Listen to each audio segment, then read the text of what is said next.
Hey guys, I actually meant to make this video a little while ago. It's a problem I found with my GIVI 357 rack. When I got the rack in the case, I had two quality control issues right off the bat, even though both had, ooh, wow, you can really see my reflectors lighting up here from the little LED on my camera.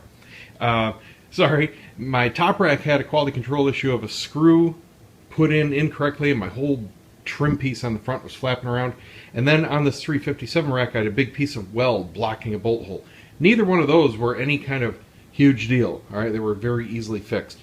This one is actually very important and can and has damaged things. So I want to make you guys aware of it so you can check not only on your 357 racks, but on any kind of rack that uses this kind of setup. So when you put this rack on your bike, it's held on with 3 bolts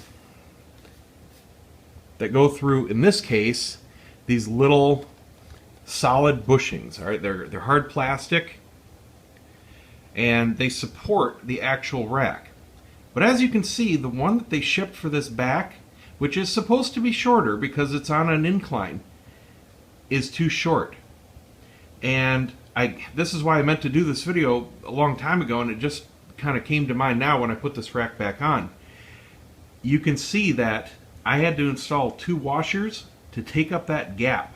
What happened was when I cinched it down the first time, I obviously didn't know that was too short.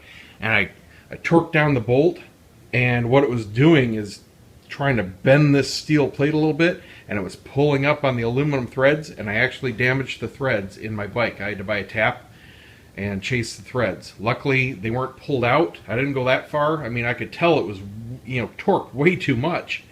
And I stopped and I went back, but it was too late by that point, and I did have a couple of the top threads start to squish.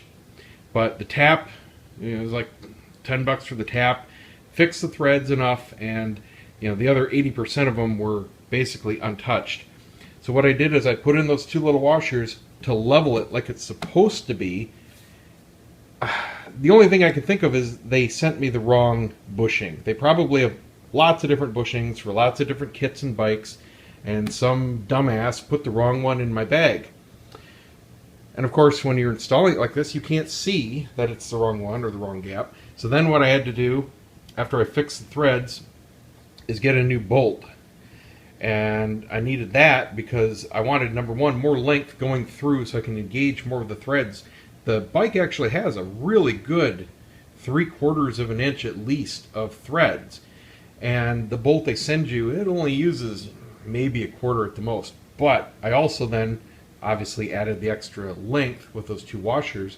So I got a nice, much bigger bolt, added about 3/4 of an inch. Now I'm using almost all of those threads in the bike, much more secure and properly mounted like it's supposed to be. So if you have a 357 rack, get down here, take those bolts out, loosen them.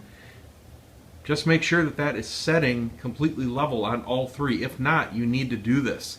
And if you've been cranking that back one down and noticing that it's taking a lot of torque, especially for a lot of turns, you've probably buggered up your threads.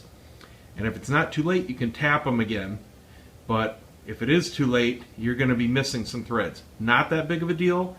You can do what I did and get a longer bolt. You've got plenty of threads in there.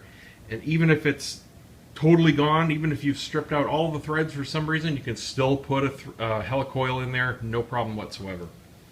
So that's it, just a quick little tip. Check out your racks, make sure that they are mounted completely level, and that's it. And by the way, yes, I have, because you've probably seen them in the last few videos, I have decided to keep this rack on now. What convinced me was getting this custom seat. With the stock seat, nice and straight and sporty looking, really didn't care for the look. This, I think, goes really well because you can see that the seat has these beautiful, sexy curves, and they just continue all the way through the rack. So it really does look very nice.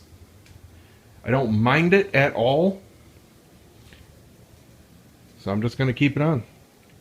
I dig it. That's it. Hope it helps somebody.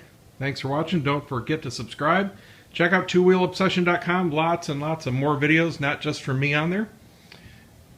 Give me a thumbs up. We'll see you next time.